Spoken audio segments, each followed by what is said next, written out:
नमस्कार, मैं मेघा सिंह स्वागत करती हूं आपका न्यूज़ 18 के डिजिटल प्लेटफॉर्म पर।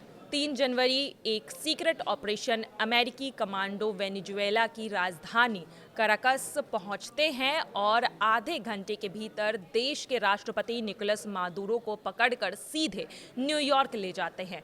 लेकिन सवाल ये है कि क्या किसी राष्ट्र अध्यक्ष को गिरफ्तार किया जा सकता है? उन्हें मिलने वाली इम्यूनिटी कहाँ गई है? आज के इस वीडियो में हम आपको समझाएंगे कि अंतर्राष्ट्रीय तौर पर राष्ट्रीय अध्यक्ष की इम्यूनिटी का पूरा खेल क्या है और क्या राष्ट्रपति को इम्यूनिटी होती है तो किस तरह से दी जाती है, ये इम्यूनिटी क्या है। अंतर्राष्ट्रीय कानून के मुताबिक जब कोई व्यक्ति किसी देश का सक्रिय राष्ट्रपति होता है तो उससे मिलता है हेड ऑफ स्टेट इम्यूनिटी। मतलब किसी दूसरे देश की अदालत उनके खिलाफ केस नहीं चला सकती, उसे गिरफ्तार नहीं कर सकती।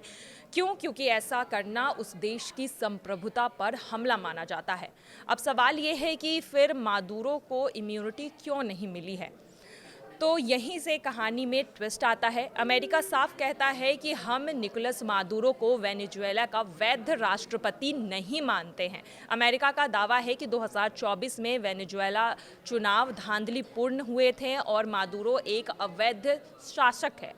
जब कोई देश किसी नेता को वैध राष्ट्र प्रमुख नहीं मानता है तो उसके मुताबिक जो है हेड ऑफ स्टेट इम्यूनिटी लागू नहीं हो पाता है। इसी आधार पर अमेरिकी अदालत ने मादुरो पर ड्रग्स तस्करी और नार्को टेररिज्म जैसे आरोप में मुकदमा भी शुरू कर दिया है। न्यूयॉर्क की अदालत में मादुरो ने साफ कहा है कि मैं अब भी वेनेजुएला का राष्ट्रपति हूं, मुझे इम्यूनिटी मिलनी चाहिए। लेकिन जज ने कहा कि अमेरिका आपको राष्ट्रपति नहीं मानता है, इसलिए इम्यूनिटी नहीं मिलेगी। इसके बाद मादुरो ने एक और दाव खेला। मादुरो ने कहा कि मुझे डेल्टा फोर्स ने पकड़ा था, मैं सैन्य कार्रवाई से यहाँ लाया गया हूँ, इसीलिए मैं युद्ध बंदी हूँ। उन्होंने जेवेना कन्वेंशन का हवाला भी दिया, लेकिन अमेरिकी अदालत ने इसे भी खारिज कर दिया क्योंकि अमेरिका कहता है कि ये युद्ध नहीं है, ये एक लॉ इन्फोर्समेंट ऑपरेशन है।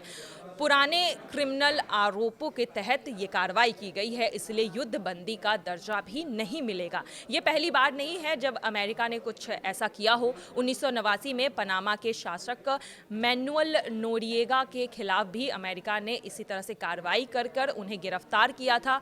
उन्होंने भी ये कहा था कि मैं राष्ट्र अध्यक्ष हूँ, मुझे इम्यूनिटी चाहिए, लेकिन अमेरिका ने तब भी यही कहा था कि हम आपको वैध शासक नहीं मानते हैं, आप सिर्फ एक सैन्य तानाशाह है। और यही कहा गया था और इसका नतीजा यही हुआ कि उन पर अमेरिका में मुकदमा चलाया गया। क्या इंटरनेशनल कोर्ट कुछ कर सकता है इस पूरे मामले पर? क्या अंतर्राष्ट्रीय अदालत अमेरिका को रोक सकता है? तो ये सवाल भी काफ़ी सोशल मीडिया पर उठ रहे हैं। लोगों में से भी जानना है कि अंतर्राष्ट्रीय मामलों में कोई कुछ क्यों नहीं कर रहा है। तो आईसीजे यानी कि इंटरनेशनल कोर्ट ऑफ जस्टिस सिर्फ ये तक देख सकता है कि क्या अंतर्राष्ट्रीय कानून टूटा है या नहीं, लेकिन अमेरिका को मजबूर नहीं कर सकता है। वहीं आईसीसी यानी कि इंटरनेशनल क्रिमिनल कोर्ट तभी ये केस ले सकता है जब अंतर्राष्ट्रीय अपराध हो या अधिकार क्षेत्र में बनता हो यह केस। यानी कि अब यूएन पर सवाल उठते हैं कि यूएन सिक्योरिटी काउंसिल इस मामले में कुछ क्यों नहीं कर रहा है। तो अमेरिका खुद स्थायी सदस्य है, इसका वोट से सब कुछ रुक सकता है। वहीं इसका मतलब यही होता है कि अंतर्राष्ट्रीय दखल बेहद ही सीमित है। तो पूरी कहानी का सार यही है कि राष्ट्र अध्यक्ष की इम्यूनिटी कानून आधारित से ज्यादा यहाँ पर राजनीतिक मान्यता पर टिकी होती है। अगर कोई देश आपको वैध राष्ट्रपति नहीं मानता है तो आपको ये इम्यूनिटी नहीं मिलेगी, और अगर मानता है तो आपको इम्यूनिटी मिल जाती है।